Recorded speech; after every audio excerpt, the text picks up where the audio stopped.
त्यो चाहिँ अस्ति बाढीले हैन पुरै बगाएको छ। यही हेर्नु होला, बाढी एकदम ठुलो आएको थियो अस्ति। अनि यो खोला चाहिँ खास यताबाट आउनुपर्ने हो, तर यो यताबाट आएर चाहिँ घरलाई अघि असर पुऱ्याएको छ। हेर्नु होला, एकदमै ठुलो आएको छ यो खोला है। त्यही भएर खोलाको वरिपरि घर बनाएर बस्नुलाई एकदमै डेन्जर हुन्छ। फेरि ठाडो खोला हो, पानी उताबाट आउनुपर्ने पानी यताबाट आएर घरलाई चाहिँ पुरै यस्तो नोक्सान गराएको छ। हेर्नु होला सबजनाले, सकेसम्म खोलाको छेउसम्म घर बनाएर नबस्नु होला है।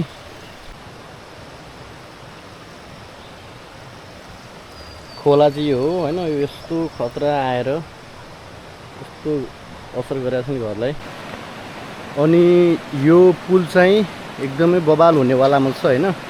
माथि 4 लेनको पुल छ, यो माथि 4 लेनको बाटो छ। अब अहिले यो काम तीव्र रूपमा भइरहेको छ। अब यो चाहिँ नेपालमा पहिलो निर्माणयुक्त पुल बनेको छ हैन। जस नेपालमा यस्तो पुलहरू कमै छन्, अहिले यसमा मात्रै बनेको छ यो पुल चाहिँ। हेर्नु होला हैन, एकदमै बवाल खतरा छ। अनि यसलाई यता ल्याएर जोडिने गरेको छ है। यो यहाँ ल्याएर जोडिन्छ, एकदमै बवाल छ क्या। त्यहाँ ल्याएर जोडिन्छ यहाँबाट। ओहो सानो भाइ कहाँ जान्ला? त्यहाँको पसल खोइ दानी। त्यहाँको पसल त झनै बगानी। मेरो सामान थियो, मैले देखेन नि यो के हो ल हो र, अनि जानु न एकचोटि त्यहाँनिर। बगाइसकेको छैन तर धेरै नै हानि गराएछ। मेरो पनि लागि होला है। जानु एकचोटि हेर गएर हेर्नु त। जुन मैले त भिडियो देखाएको थिएँ नि, त्यहाँको पसल भन्नुको आमाले चाहिँ सामान छ त्यहाँ उहाँको, बगाइ के हो भन्दै हुनुहुन्थ्यो। त्यो पानीले चाहिँ यो सबै बगाएको छ। हेर्नु होला, केही छैन, खत्रै पानी परेको थियो कि होइन। अनि त्यो माथि स्लोपबाट आएको पानी पनि यहाँ आएर खस्छ नि त। यहीँबाट एक्कासी ठुला खोला बनेर सबै बिगारेको छ। यो चाहिँ अघि मैले तलबाट खिचेको भिडियो थियो नि, हो त्यो पुलको माथिबाट हो है। यो माथि 4 लेनकै बाटो हो। यो निरन्तर रूपमा बनिरहेछ हैन। यस्ता पुलहरू चाहिँ नेपालमा एकदमै कमै छ, सायद अन्त छैन नि होला। हेर्नु होला एकदमै। अनि भिडियोहरू हेर्नु होला, के कस्तो लाग्छ प्रतिक्रिया दिनु है। अनि अब म चाहिँ भर्खर बनाउन सुरु गरिरहेको छु, मलाई त्यति अनुभव छैन। त्यही भएर तपाईँहरूले चाहिँ राम्रो एउटा प्रतिक्रिया दिनु होला। बाटोको मजाले निरीक्षण गर्दैछु हैन। सबजनाले हेर्नु होला, सबजनाले हेर्नु होला। कस्तो हुन्छ। निजगढदेखि काठमाडौँ 1 घन्टा 20 मिनटमा पुगिन्छ। त्यस्तो अहिलेको खतरा जस्तो बाटो बन्दैछ। अहिलेको जस्तो दुःख पनि मिल्दैन हेर साथी हो। त्यही भएर यहाँ पसिना बोक्ने हिसाबले हामीले सङ्घर्ष गरिरहेको छु। अलिकति मिलाउन आउँदैन, त्यही हो हैन। लाइक कमेन्ट सब्सक्राइब है गरिदिनु होला, धन्यवाद। अब योभन्दा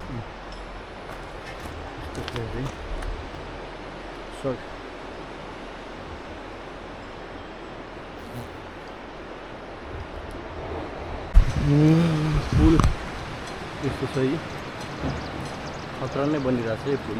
हेर्नु होला सबजनाले, नेपालमा अहिले यस्तो पुलहरू सायद पहिलोचोटि बन्दैछ, कहीँ बनाइ पनि छैन यस्तो पुलहरू। एकदमै खतरा छ यो पुल, सबजनाले हेर्नु होला।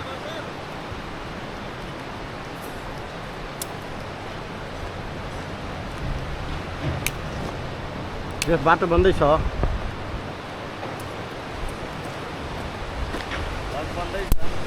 भ्लग बन्दैछ ल।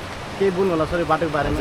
बाटोको बारेमा के बोल्ने ठाउँै छैन। बोल्नु न हामी दुःख पायौँ यस्तो यस्तो भनेर गुनासो गरौँ न, ब्लगमा जान्छ त भन्नुहुन्छ ल। अब हामी चाहिँ फास्ट्यागबाट बाटो बनाउँदैछौँ, दुःख पाछौँ बाढी आएर धेरै। यहाँ बाटो बन्दैछ हाम्रो। त्यही नि, अरू त्यस्तो केही छैन। अरू त्यस्तो केही छैन, सब राम्रै छ। बोलिदिनु सर एक शब्द। बोलिदिनु एक शब्द ल। उहाँको त अनुहारै कमेडी छ, भिडियो भाइरल हुन्छ कि।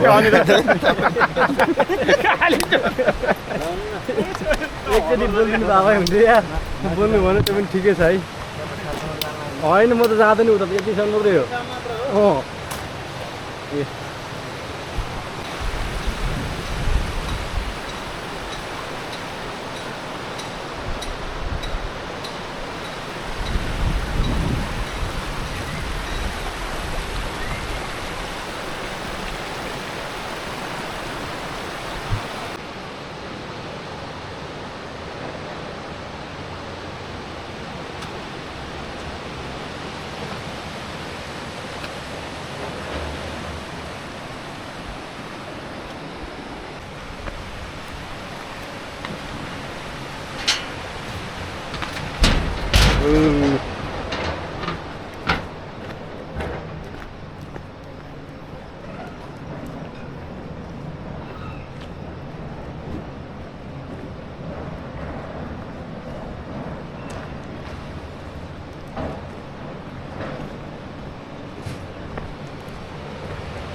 बाटो केही छैन है बाटो बनाउने कार्यक्रम भइसकेको छ ल यो पुल एकदमै ठुलो बजेटमा निर्माण हुन लागेको छ होइन लगभग 1-2वटा सेगमेन्ट बाँकी छ त्यसपछि यो लगभग अलमोस्ट फिनिस नै हुन्छ बाँकी रहेकोमा आइक गर्डर ल्याएर हान्ने हो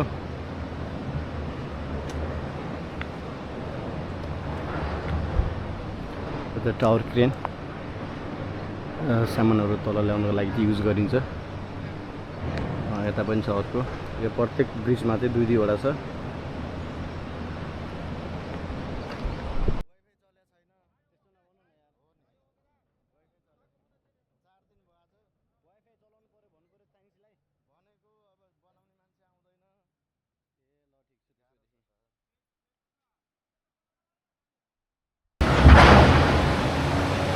怎么样？累了吗？爬不动了。爬不动了，现在太难了。哎呀，到7号桥还早呢。路都修不好。走啊！一天哦，不走，我回去了。回去干嘛？你不去6号桥吗？今天还要去嘉渡呢。哦。今天还要去嘉渡。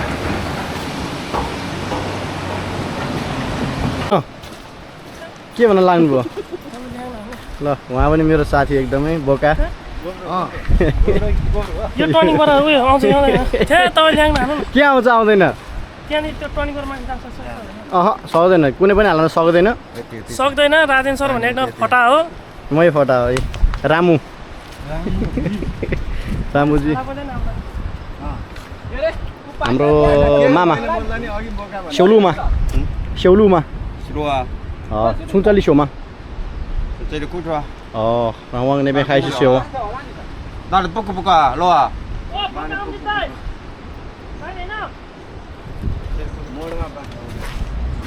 ？जाउँ सर जाने होइन जाउँ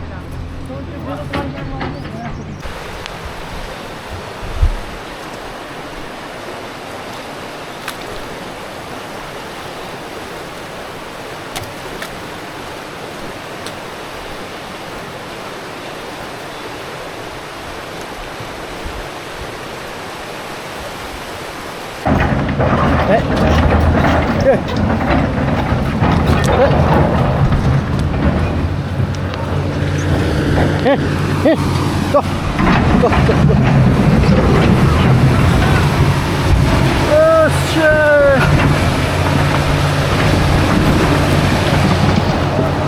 बब्र हुँदैछ ल यहाँ भिडियो हुँदैछ धेरै राम्रो नाइस शट लुसी दुईटा तारा थपिसक्यो सर यो बधाई छ तपाईलाई बधाई छ ल स्पेनले जित्दै खुसी लाग्यो अर्जेन्टिनाले हार्यो साह्रै खुसी लाग्यो ल ठिक छ मलाई त्यस्तै लाग्यो दुईटै खुसी स्पेनले जित्दै नै खुसी अर्जेन्टिनाले हारे पनि खुसी 16 वर्ष पुरानो त्यही भएर लाएर हिँड्दा सर मैले स्पेनले सबजना नेमार रोनाल्डो हालान्डको फ्यानको चाहिँ सपना साकार गरिदिएको छ 2010 मा चाहिँ तपाईको फर्नान्डो टोरेस हैन थियो यसपालो चाहिँ ल Ferran Torres sir Ferran Torres jersey number 7 Argentina versus Spain jersey number 7 Ferran Torres लास्टै मजा आएको थियो कि हेर्नलाई